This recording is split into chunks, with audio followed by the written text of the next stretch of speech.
Good morning dear student. Dear student, moving charges and magnetism में हमने एक magnetic field moving charge पे कितना फोर्स लगाएगा वो हम निकाल चुके हैं, और एक करंट कैरिंग कंडक्टर पे मैग्नेटिक फील्ड कितना फोर्स लगाएगा वो भी हम निकाल चुके हैं। आज हम सबसे पहले एनसीईआरटी एग्जाम्पल 4.1 करेंगे, जिसमें कहता है a straight wire of mass 200 gram and length 1.5 metre carries a current of 2 ampere. एक स्ट्रेट वायर है जिसका मास है 200 ग्राम। सो ये एग्जाम्पल है हमारा, फर्स्ट एग्जाम्पल है इस चैप्टर का, एनसीईआरटी एग्जाम्पल 4.1। कहता है एक स्ट्रेट वायर है जिसका मास है 200 ग्राम। अगर आप इसे किलोग्राम में बदलोगे तो ये बनेगा 200/1000 किलोग्राम। ये कैंसिल आउट, बन गया है 0.2 किलोग्राम। सो एक स्ट्रेट वायर जिसका मास है 0.2 किलोग्राम, लेंथ दे रखी है 1.5 मीटर, करंट इसमें से फ्लो करता है 2 ampere. It is suspended in mid air by a uniform horizontal magnetic field. What is the magnitude of magnetic field? आपको मैग्नेटिक फील्ड की वैल्यू बतानी है। कब बतानी है? कि ये जो स्ट्रेट वायर है, ये स्ट्रेट वायर ऐसे एयर में रखी हुई है, ना ये ऊपर जा रही ना ये नीचे जा रही, बीच में ये अटकी हुई है। ये आप समझ लीजिए। अब बीच में कैसे अटक सकती है? आप जानते हैं कि इसका मास है m, तो इस पे एक फोर्स लगेगा ड्यू टू ग्रेविटी जिसकी वैल्यू है mg, और ये चाहेगा कि ये नीचे की तरफ आए, लेकिन ये नीचे नहीं आ रही, ये तो यहीं रुकी हुई है। इसका मतलब इस फोर्स को बैलेंस करने के लिए अपवर्ड डायरेक्शन में भी एक फोर्स लग रहा है।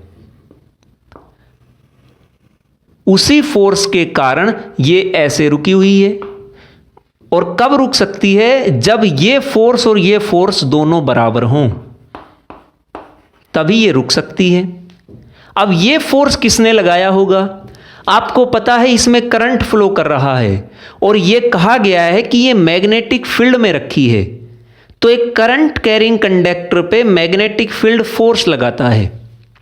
वही वो फोर्स है जो अपवर्ड डायरेक्शन में लग रहा होगा, और इसी फोर्स के कारण ये दोनों अपोजिट डायरेक्शन में और इक्वल होने के कारण ये स्ट्रेट वायर यहीं रुकी हुई है, ना ये ऊपर जा रही ना ये नीचे जा रही। इस फोर्स की वैल्यू होती है ILB। साइन थीटा होता है, थीटा यहां 90 डिग्री L और B के बीच में, तो यहां पे अब फोर्स अपवर्ड डायरेक्शन में है। चलो ये देखिए, साइन 90 डिग्री किस किस के बीच में है? चलो साइन थीटा मान लो आप पहले। मैं कहता हूं थीटा 90 डिग्री, तो ये साइन 91 बन गया। ये आया F = ILB। आप मुझे बता सकते हैं कि क्या फोर्स की डायरेक्शन अपवर्ड है? अब अपवर्ड फोर्स की डायरेक्शन तब आ सकती है जब, देखो करंट इसमें हमने कहा कि सपोज कर लो इस डायरेक्शन में फ्लो कर रहा है। सो ये करंट की डायरेक्शन हो गई है। अब मैग्नेटिक फील्ड आप किस तरफ लेंगे? ये फॉर्मूला था F = IL×B। तो मैंने कहा था कि फिंगर्स को L की डायरेक्शन में रखेंगे और B की तरफ रोटेट कराएंगे। जिस तरफ थंब आएगा वही फोर्स की डायरेक्शन होगी। फोर्स किस तरफ है? अपवर्ड। ये अब की बार हमें फोर्स पहले से ही पता है। हमें मैग्नेटिक फील्ड की डायरेक्शन बतानी है। हमें L भी पता है। अगर करंट इस तरफ फ्लो कर रहा है तो हम L इसी तरफ लेंगे, तो L तो बन गया है ये L हो गया है। फोर्स हमारा देखिए थंब ऊपर की तरफ, तो ऊपर की तरफ ही आया। अब मैग्नेटिक फील्ड किस तरफ आएगा? जिस तरफ फिंगर्स रोटेट होंगी नॉर्मली, उसी तरफ मैग्नेटिक फील्ड आएगा। L की डायरेक्शन में आपने फिंगर्स रखी, और रोटेट कराया तो रोटेशन में ये डायरेक्शन आ रही है, इसका मतलब this is the direction of magnetic field. और फिर थंब कहाँ रहा है, अपवर्ड, मतलब फोर्स अपवर्ड डायरेक्शन में, और यही हम मान के चले हैं। तो L इस तरफ है तो मैग्नेटिक फील्ड यहां होगा, मतलब इसमें आप ये समझेंगे अंदर की तरफ है। सो L cross B upward direction में आपका फोर्स आ गया है और इसकी वैल्यू है ILB। अब L और B में एंगल कितना, 90 तो साइन 91 बन गया। F इक्वल्स टू ILB और ये F इक्वल्स टू mg।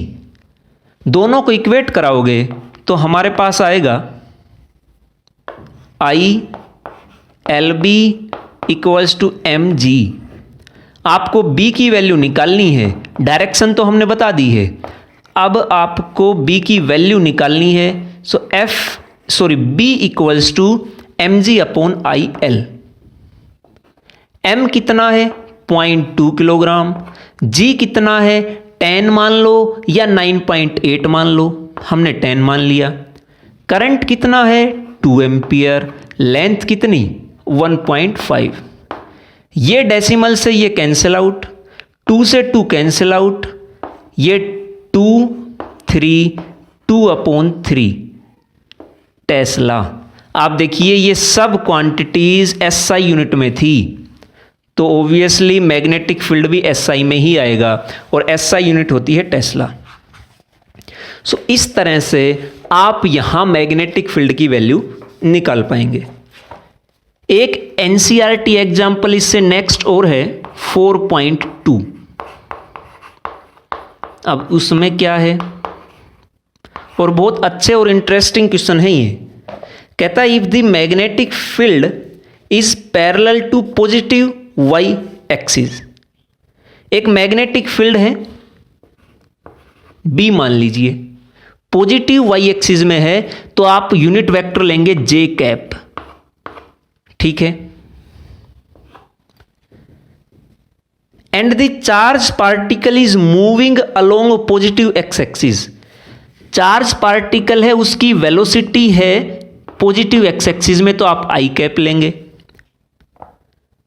बताइए कि वो चार्ज पार्टिकल अगर इलेक्ट्रॉन हो तो उस इलेक्ट्रॉन पे फोर्स की डायरेक्शन क्या होगी। आपको फोर्स की डायरेक्शन बतानी है कि ये मैग्नेटिक फील्ड जो पॉजिटिव y में, वो उस इलेक्ट्रॉन पे जो कि प्लस x में मूव कर रहा है, किस डायरेक्शन में फोर्स लगाएगा। एक मूविंग चार्ज पार्टिकल है तो मैग्नेटिक फील्ड फोर्स लगाएगा ऑब्वियसली। तो हम यहां पे F equals to Q V cross B। अब देखिए V किस में है, Q, और Q पॉजिटिव है या नेगेटिव, इलेक्ट्रॉन पे नेगेटिव आए तो -Q। V की वैल्यू पुट करिए VI cap into BJ cap.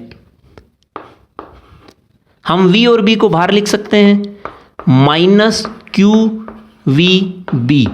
I cross J, और ये बनेगा हमारे पास K। इसका मतलब -QVB K कैप, लेकिन साथ में माइनस साइन भी है, तो यहां प्लस K नहीं आएगा। चार्ज नेगेटिव होने के कारण मैंने कहा था डायरेक्शन अपोजिट कर दीजिए। अब यहां से आप देख लीजिए, ये माइनस साइन इसके साथ लगा दीजिए। F equals to QVB minus K cap. इसका मतलब जो इलेक्ट्रॉन था उस पे -Z डायरेक्शन में फोर्स लगेगा।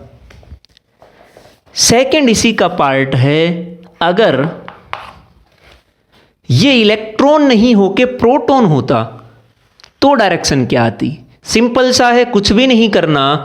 प्रोटॉन होता तो नेगेटिव चार्ज नहीं होता, पॉजिटिव होता, और अगर पॉजिटिव होता तो ये QVB और जो K कैप आया है यहां तक सेम होता।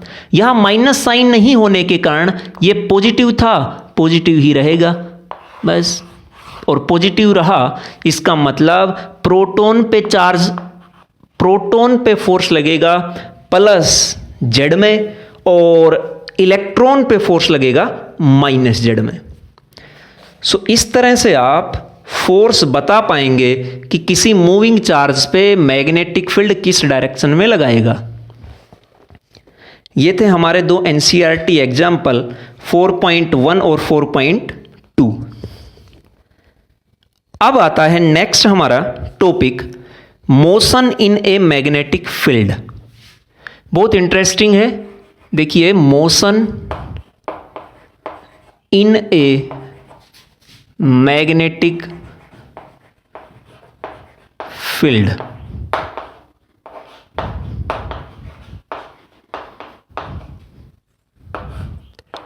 एक चार्ज पार्टिकल है और वो चार्ज पार्टिकल एक मैग्नेटिक फील्ड में मूव कर रहा है। आप बताइए कि वो चार्ज पार्टिकल किस तरह के पाथ में मूव करेगा, हमें वो पाथ बताना है। सो कैसे कैसे बता पाएंगे? सबसे फर्स्ट कंडीशन, मान लीजिए first situation, if direction of particle, पहली सिचुएशन है ये, direction of particle. Direction of particle means direction of motion of particle and direction of magnetic field, direction of magnetic field is parallel और anti parallel. या तो parallel हो या anti parallel हो तो क्या बनेगा? मतलब मान लीजिए कि आपका मैग्नेटिक फील्ड है इस डायरेक्शन में, तो इसी डायरेक्शन में अगर पार्टिकल मूव करता है मतलब वेलोसिटी भी इसी डायरेक्शन में, या मैग्नेटिक फील्ड इसमें, वेलोसिटी इस डायरेक्शन में, तो ये पैरेलल, ये एंटी पैरेलल। इस केस में ये चार्ज पार्टिकल का पाथ कैसा होगा वो हमें बताना है। अगर पैरेलल हुआ तो थीटा बनेगा V और B के बीच में 0 डिग्री। अगर एंटी पैरेलल हुआ तो थीटा बनेगा 180 डिग्री V और B के बीच। इस चार्ज पार्टिकल पे फोर्स लगेगा, मान लो इसका चार्ज था Q, पॉजिटिव चार्ज है और V वेलोसिटी से मूव कर रहा है। अगर पैरेलल मूव करेगा तो फोर्स था F equals to Q VB sine theta. Theta 0 degree तो फोर्स की वैल्यू 0, क्योंकि साइन 0 0। अगर थीटा 180 डिग्री तो साइन 180 भी 0। इसका मतलब जब कोई पार्टिकल मैग्नेटिक फील्ड के पैरेलल या एंटी पैरेलल मूव करेगा तो उस पे मैग्नेटिक फील्ड 0 फोर्स लगाएगा। 0 फोर्स लगाएगा, इसका मतलब वो कुछ भी नहीं कर पाएगा। अब तक मैंने कहा था कि मैग्नेटिक फील्ड फोर्स लगाएगा, मैग्नेटिक फोर्स लगेगा। वो मैग्नेटिक फोर्स कोई भी वर्क नहीं करेगा पार्टिकल की वेलोसिटी पे, वेलोसिटी को चेंज नहीं करेगा, सिर्फ डायरेक्शन चेंज कर सकता है। अगर फोर्स 0 हुआ फिर तो वो ना डायरेक्शन चेंज कर सकता, ना वो मैग्नीट्यूड तो पहले ही चेंज नहीं कर रहा था। तो यहां जिस डायरेक्शन में पार्टिकल मूव कर रहा था वैसे ही मूव करता हुआ चला जाएगा। अगर पार्टिकल स्ट्रेट लाइन में मूव कर रहा था तो वो स्ट्रेट लाइन में मूव करता रहेगा। It means if force is 0 then particle continuously moves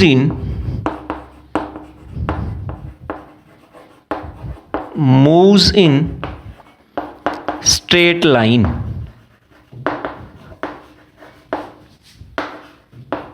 तो वो स्ट्रेट लाइन में मूव करता हुआ चला जाएगा बगैर किसी डेविएशन के। ये कंडीशन थी जब पैरेलल और एंटी पैरेलल हो तब। Second, if angle between velocity and magnetic field is 90 degree, इसका मतलब जब मैग्नेटिक फील्ड अगर इस तरफ है और वेलोसिटी अगर इस तरफ है तो दोनों के बीच में एंगल 90 डिग्री। इस केस में ये पार्टिकल कैसे पाथ में चलेगा? उसका पाथ स्ट्रेट लाइन ही रहेगा या कैसा रहेगा? अब यहां से फोर्स देखिए, F equals to Q, charge Q ही मानेंगे हम, Q V B sine theta, theta 90 तो साइन 91, सो फोर्स बना क्यू वी बी। अब ये बात कंफर्म हो गई है कि फोर्स जीरो नहीं है, नॉन जीरो है, तो कुछ ना कुछ चेंज तो जरूर लेके आएगा। अब वो चेंज कैसे होगा वो हमें देखना है। मान लीजिए कि मैं यहां एक और केस ड्रॉ करता हूं और यहां ये जो क्रॉस मैं दिखा रहा हूं, this cross represent the magnetic field, और हमने कहा था कि क्रॉस का मतलब है चाहे वो फोर्स हो चाहे वो मैग्नेटिक फील्ड, क्रॉस का मतलब उस क्वांटिटी की डायरेक्शन है इनवर्ड, मतलब इनटू द पेज। तो ये मैग्नेटिक फील्ड हो गया हमारा जो है इनटू द पेज। एक पार्टिकल एंटर करता है इसमें और इस तरह से एंटर करता है कि उसकी वेलोसिटी है इसके परपेंडिकुलर, ये वेलोसिटी हो गई है। चलो इसको थोड़ा और आगे मान लो, इस पार्टिकल की वेलोसिटी है v। अब v तो इस तरफ और मैग्नेटिक फील्ड अंदर की तरफ, तो क्या v और b में 90 डिग्री का एंगल नहीं हुआ? अब 90 डिग्री का एंगल हुआ तो यहां पे ये इस पार्टिकल को फोर्स लगाएगा तो वेलोसिटी की वैल्यू तो चेंज नहीं कर पाएगा, लेकिन मैंने कहा था डायरेक्शन जरूर चेंज कर देगा। किस तरफ कर पाएगा? फिर से आप राइट हैंड थंब रूल लगाएंगे और पहले ये देखिए फोर्स कहां लगेगा। V है इस तरफ, V ऐसे, और magnetic field into the page अंदर की तरफ, तो ये पार्टिकल पे फोर्स लगेगा अपवर्ड डायरेक्शन में। अपवर्ड डायरेक्शन का मतलब ये हुआ कि ये पार्टिकल स्ट्रेट नहीं जाके ऊपर की तरफ मूव करेगा। सो ये पार्टिकल मूव करेगा, और मैं पहले इसको ड्रॉ कर देता हूं। सर्कुलर मोशन में जाएगा, सर्कुलर पाथ में वो मूव करेगा। कैसे करेगा देखिए, V था ऐसे और B अंदर की तरफ, तो ये जाना तो चाहता है सीधा, लेकिन एक फोर्स लग रहा है मैग्नेटिक फोर्स ऊपर की तरफ, तो उस मैग्नेटिक फोर्स के कारण ये सीधा ना जाके ऊपर की तरफ चला गया है और इस पाथ में चला गया। जब यहां जाएगा तो ध्यान रखिए मैग्नेटिक फील्ड और वेलोसिटी हमेशा परपेंडिकुलर। हमने कहा कि इस पॉइंट पे मैग्नेटिक फील्ड अंदर की तरफ है और वेलोसिटी हो गई है ये। अब आप देख लीजिए, वेलोसिटी तो है ऊपर की तरफ, मैग्नेटिक फील्ड अंदर की तरफ, थंब कहां आ रहा है? फिर इस तरफ आ रहा है। इसका मतलब जो पार्टिकल की वेलोसिटी ऊपर की तरफ है तो जाना भी ऊपर जाएगा, लेकिन ये फोर्स इस तरह से लग रहा है कि इसको ऊपर की तरफ नहीं इस पाथ पे ले आएगा। आप यहां देख लीजिए, इस पॉइंट पे वेलोसिटी की डायरेक्शन ये होगी, टेंजेंट ड्रॉ करेंगे। अब वेलोसिटी ये मैग्नेटिक फील्ड अंदर की तरफ, V ऐसे है, मैग्नेटिक फील्ड अंदर की तरफ, थंब कहां रहा है? डाउनवर्ड। मतलब अब की बार फिर से फोर्स हमने कुछ ज़्यादा ही लगा दिया शायद, ये फोर्स नीचे की तरफ, तो ये फोर्स सीधा नहीं जाने देगा इसको, इस फोर्स के कारण फिर वो नीचे की तरफ आएगा। इस पॉइंट पे आप देख लीजिए, इस पॉइंट पे फिर से वेलोसिटी कहाँ? डाउनवर्ड, वेलोसिटी नीचे की तरफ, मैग्नेटिक फील्ड अंदर की तरफ, V क्रॉस B, फोर्स आया इस तरफ। सो इस फोर्स के कारण फिर से ये ऐसे मूव करता रहेगा। कहने का मतलब अगर मैग्नेटिक फील्ड और वेलोसिटी में एंगल 90 डिग्री है, सो पार्टिकल मूव करेगा in circular path. So in this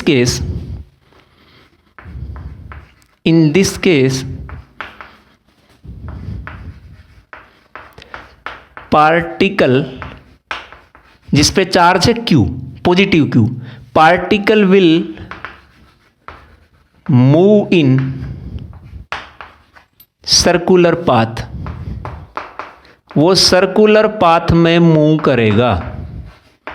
कब? जब 90 डिग्री है तब। अब सर्कुलर पाथ में मूव किया, V वेलोसिटी से किया, Q चार्ज था, B मैग्नेटिक फील्ड, फोर्स लगा QVB। दूसरी चीज, अगर यहां सर्कुलर मोशन में है तो सर्कुलर मोशन में हमेशा एक सेंट्रीपिटल फोर्स की जरूरत होती है, तभी वो मूव कर पाएगा। लेकिन सेंट्रीपिटल फोर्स प्रोवाइड कौन कराएगा? यहां पे उस सेंट्रीपिटल फोर्स का सोर्स हर जगह अलग अलग होता है। जैसे फैन चलता है तो इलेक्ट्रिसिटी के कारण वो मूव करता है, तो इलेक्ट्रिकल एनर्जी या इलेक्ट्रिकल फोर्स के कारण वो सर्कुलर मोशन में आया, तो वहां सेंट्रीपिटल फोर्स प्रोवाइड कराया इलेक्ट्रिकल फोर्स ने। सन के चारों तरफ अर्थ रिवॉल्व कर रही है, घूम रही है, तो वहां सेंट्रीपिटल फोर्स किसने प्रोवाइड कराया? अर्थ और सन के बीच लगने वाले ग्रेविटेशनल फोर्स ने। यहां इसको सेंट्रीपिटल फोर्स किसने प्रोवाइड कराया? यहां इस मैग्नेटिक फील्ड के कारण लगने वाले फोर्स ने वो सेंट्रीपिटल फोर्स प्रोवाइड कराया। और सेंट्रीपिटल फोर्स होता है हमारे पास mv²/r। मान लो वो चार्ज वो पार्टिकल जिस पे चार्ज Q था उसका मास है m, वेलोसिटी हम v लेके चले हैं, और इस सर्कल की जिसमें वो मूव किया उसकी रेडियस मान लो r,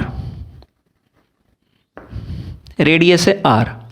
तो सेंट्रीपिटल फोर्स आया mv²/r। प्रोवाइड किसने कराया? इस फोर्स QVB ने। क्या ये दोनों फोर्स बराबर नहीं होंगे? QVB। यहां से हमारे पास ये एक्सप्रेशन आ गई है, V से V cancel out, mv/r equals to QB। जब आप यहां से क्रॉस मल्टीप्लाई कराओगे so R equals to mv/QB। This is the radius of this circular path.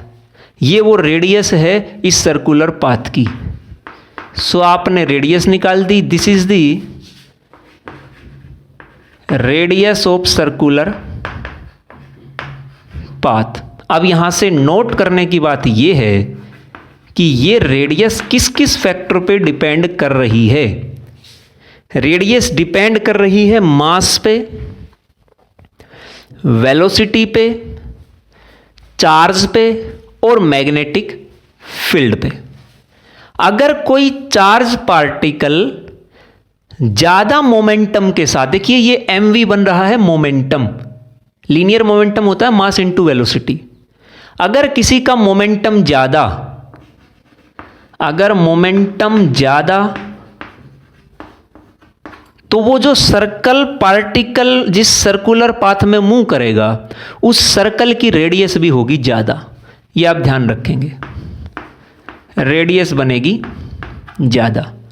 अगर आप मोमेंटम ना लेके वेलोसिटी देखना चाहें तो जिसकी वेलोसिटी ज्यादा उसके लिए रेडियस की वैल्यू भी ज्यादा। जिसके लिए जिसके लिए चार्ज की वैल्यू ज़्यादा तो charge is inversely proportional to radius. Charge अगर ज़्यादा तो रेडियस बनेगी कम, और अगर चार्ज कम तो रेडियस बनेगी ज़्यादा। यह आप ध्यान रखेंगे कि रेडियस कितनी कम ज़्यादा हो सकती है और किस किस फैक्टर पे डिपेंड करेगी। सो ये सर्कुलर पाथ हो गया। अब इस सर्कुलर पाथ को, एक सर्कल को कितनी देर में वो ट्रेवल कर पाएगा, वो हमें टाइम पीरियड निकालना है। टाइम कैसे निकालेंगे? क्या आपने ये रिलेशन नहीं पढ़ी है? वी नो दैट, और इस सर्कुलर मोशन की एंगुलर फ्रीक्वेंसी कितनी रहेगी, वो एंगुलर फ्रीक्वेंसी भी हम निकाल लेते हैं। We know that v equals to R omega. ये रिलेशन हमें linear velocity and angular velocity में हमें पता है, या वेलोसिटी और एंगुलर फ्रीक्वेंसी में ये रिलेशन हमें पता है। r कितना आया है? mv upon Q B. v equals to mv upon Q B, और साथ में है ओमेगा। v से v cancel out, omega equals to Q B upon m। This is the angular frequency, this is angular frequency. Stepwise चलना है, बहुत आसान और बहुत इंटरेस्टिंग है। This is angular frequency of circular motion. Circular motion की ये है एंगुलर फ्रीक्वेंसी, ठीक है। उसके बाद टाइम पीरियड कितना आएगा? टाइम पीरियड अगर हम निकालना चाहें तो टाइम पीरियड होता है omega equals to 2 pi nu. Nu is the linear frequency, और इसको हम लिख सकते हैं 2 pi upon T, because nu equals to 1 upon T. ये आपने पढ़ रखा होगा, linear frequency equals to 1 upon T. So हमने ये लिख दिया। टी हमें निकालना है, क्रॉस मल्टीप्लाई कराइए, T equals to 2 pi upon omega. Omega की value Q B upon M, सो ये बनेगा 2 pi M upon Q B. This is the time period of this circular motion, and this is the time period of one circle. एक circle कितनी देर में complete करेगा वो particle, उसके लिए टाइम पीरियड आया 2 pi M upon Q B. अब आप ये देख लीजिए कि ये टाइम पीरियड वेलोसिटी पे डिपेंड नहीं कर रहा है। वेलोसिटी दो पार्टिकल्स की कम हो ज्यादा हो डजंट मैटर, अगर वो सेम मैग्नेटिक फील्ड में है, उनका mass upon charge ratio same है, तो जो टाइम पीरियड रहेगा उनका एक सर्कल को कंप्लीट करने का वो सेम रहेगा। So it is independent of velocity, it is independent of velocity.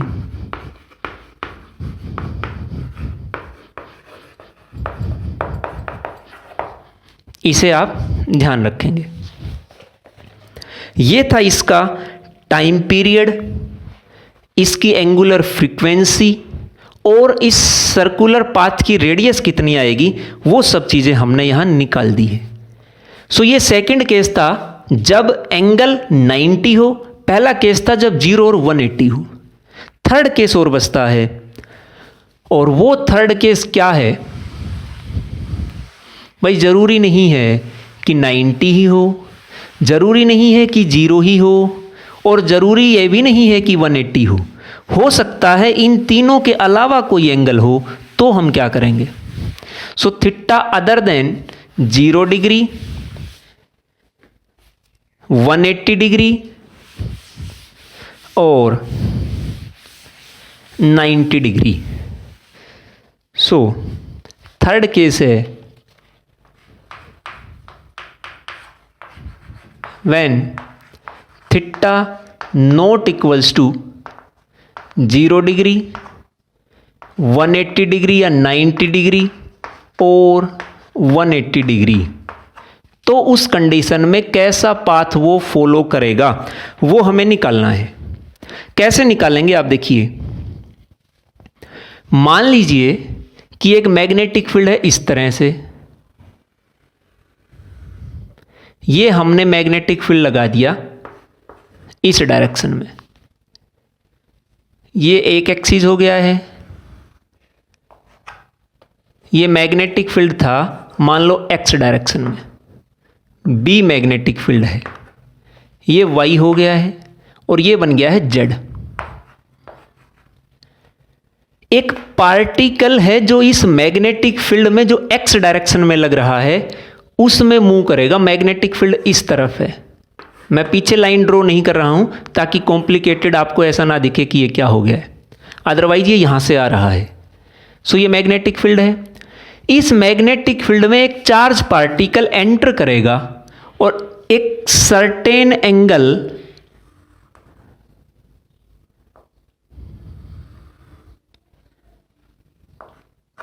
Theta पे एंटर करेगा। मतलब वेलोसिटी और मैग्नेटिक फील्ड में जो एंगल बना वो एंगल बना थीटा। थीटा ना 0 डिग्री है, ना 180 डिग्री है, ना 90 डिग्री। सो कुछ भी आर्बिट्रेरी कोई एक एंगल ले लिया हमने। अब यहां पे इस वेलोसिटी को आप कंपोनेंट्स में रिजोल्व करिए।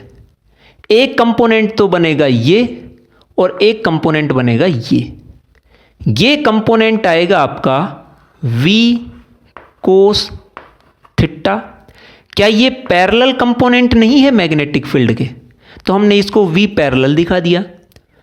ये कंपोनेंट आया v साइन थीटा। क्या ये परपेंडिकुलर कंपोनेंट नहीं है मैग्नेटिक फील्ड के, तो हमने ये दिखा दिया। बस इतना अगर हम समझ गए हैं और हमने ये केस पढ़ लिए हैं तो यहां से हम बहुत इजीली अब इसको रिलेट करा पाएंगे। आप देख चुके हैं कि जब पैरेलल कंपोनेंट हो वेलोसिटी का तो उसमें वो स्ट्रेट लाइन में था तो स्ट्रेट में मूव करेगा, क्योंकि फोर्स 0 है तो कोई वर्क नहीं होगा। वर्क तो तब भी नहीं हो रहा था लेकिन कोई डायरेक्शन भी चेंज नहीं होगी। और अगर परपेंडिकुलर कंपोनेंट है तो सर्कुलर पाथ में मूव करेगा। अब यहां पे आपका पैरेलल कंपोनेंट भी है और परपेंडिकुलर भी, तो पार्टिकल स्ट्रेट लाइन में भी मूव करेगा और सर्कुलर पाथ में भी मूव करेगा। और इन दोनों को अगर मैं कंबाइन करके बोलूं तो वो पाथ बनेगा हेलिकल पाथ। इसका मतलब यहां पार्टिकल हेलिकल पाथ में मूव करेगा। अब हेलिकल कैसा पाथ होता है वो देखिए। Now for component v perpendicular and its value is v sin theta, particle will move in circular path। Particle circular path में मूव करेगा। ये आप निकाल ही चुके हैं। बस यहां फर्क क्या आएगा, यहां पे r equals to M V Q B था, यहां जो रेडियस बनेगी इस सर्कुलर पाथ की this is equals to M V perpendicular upon Q B. Perpendicular कितना है v sine theta, so M V sine theta upon Q B. ये आपके पास r आ गया है। अगर आप टाइम पीरियड देखें तो टाइम पीरियड था वो तो इंडिपेंडेंट ऑफ वेलोसिटी है। सर्कुलर मोशन सर्कुलर पाथ का टाइम पीरियड, सो वो इंडिपेंडेंट तो वो सेम रहेगा, कोई फर्क नहीं पड़ेगा, वो ये आ गया है। अगर एंगुलर फ्रीक्वेंसी देखें so angular frequency is also independent of velocity, so इन पे भी कोई फर्क नहीं पड़ेगा, ये प्रोसेस सेम रहेगा। ये हमने निकाल दिया है परपेंडिकुलर कंपोनेंट के लिए। Four parallel component, four parallel component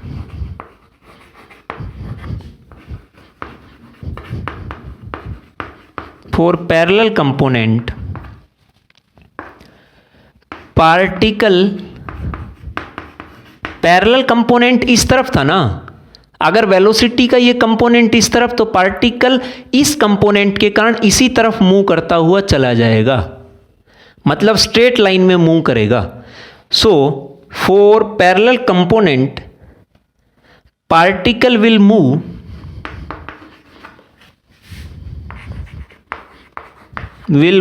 along magnetic field. अब यहां पे आप देखिए वो पाथ कैसा होगा, helical. So it means in this case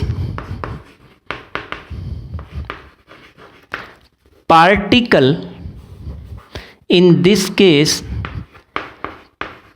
particle will move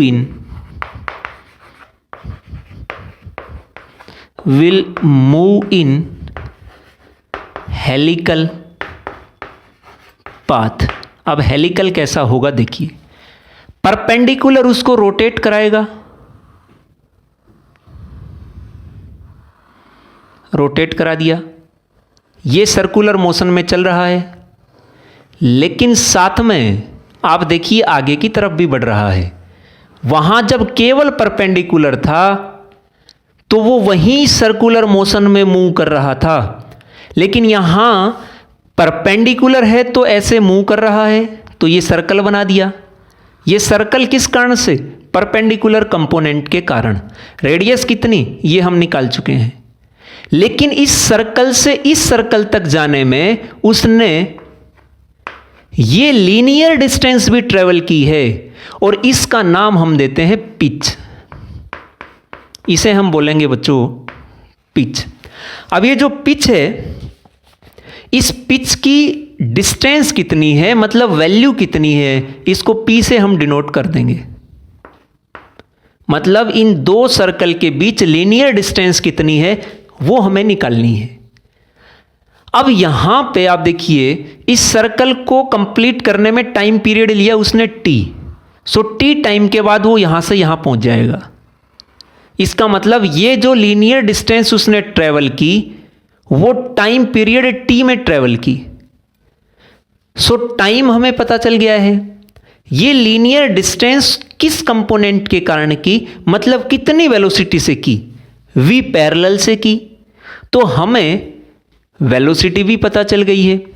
अगर वेलोसिटी पता है, टाइम पता है, तो सिंपली हम डिस्टेंस तो निकाल ही सकते हैं। डिस्टेंस होगी यहां पे जो पिच आएगा,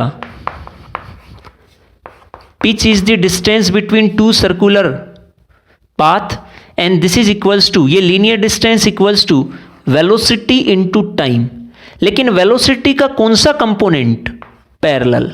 सो v parallel t, v parallel की वैल्यू है हमारे पास v कोस थीटा। और अगर आप टाइम पीरियड भी लिखना चाहें तो टाइम पीरियड बनेगा 2 पाई m upon QB। This is the value of pitch, means the linear distance between these two circular path. ये था हमारा कि कोई चार्ज पार्टिकल अगर एक मैग्नेटिक फील्ड में मूव करता है तो किस तरह से वो अपना पाथ चेंज कर पाएगा और किस तरह के पाथ में मूव करेगा। फिर से बता रहा हूं, अगर एंगल 0 या एंटी पैरेलल तो स्ट्रेट लाइन, अगर एंगल 90 डिग्री तो सर्कुलर पाथ, और अगर एंगल ना 0 डिग्री ना 90 डिग्री ना 180 डिग्री, कोई और एंगल है इन सब के बीच में, तो वहां पे फिर वो पाथ बनेगा हेलिकल पाथ। ये था आज का हमारा लेक्चर। आई होप कि आपको समझ आया होगा। मेरे पॉइंट ऑफ व्यू से बहुत इंटरेस्टिंग टॉपिक है ये, सो इनको अच्छे से करिए। मिलते हैं नेक्स्ट लेक्चर में। Thanks for watching the video.